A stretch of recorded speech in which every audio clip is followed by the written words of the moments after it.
Assalomu alaykum guruhimiz obunachilari. Xayrli kun. Bugungi darsimiz sizlar bilan WinRAR zip dasturlari bilan tanishishni boshlaymiz. Buning uchun biz kompyuterimizda WinRAR dasturini o'rnatgan bo'lishimiz kerak. Google ga kiramiz.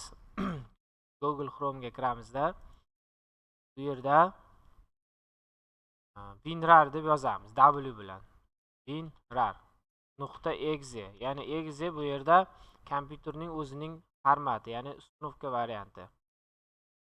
Enter'ni bosamiz va birinchi chiqqan, ya'ni saytga kiramizda bu yerda mana shunday bosib skachat qilib olamiz. Kompyuterimda ya'ni o'rnatib olganman. Bu qayerga tushadi? Ya'ni Etude kompyuterga kirganimizda, mana Etude kompyuterga kirganimizda загрузки bo'limida tushadi mana. O'rnatib olasizlar. O'rnatish juda ham oson. Qanchalik 2 marta chap tugmachasini bosamizda W tugmasini bosamiz. Установить. OK. Готово. Bo'ldi, o'rnatib bo'lindi. Keyingi darslarimizda, ya'ni WinRAR dasturini kirish qismlari bilan tanishamiz. Kanalimizga obuna bo'lib qo'ying. Bizni kuzatishda davom eting. Xayr, salomat bo'ling.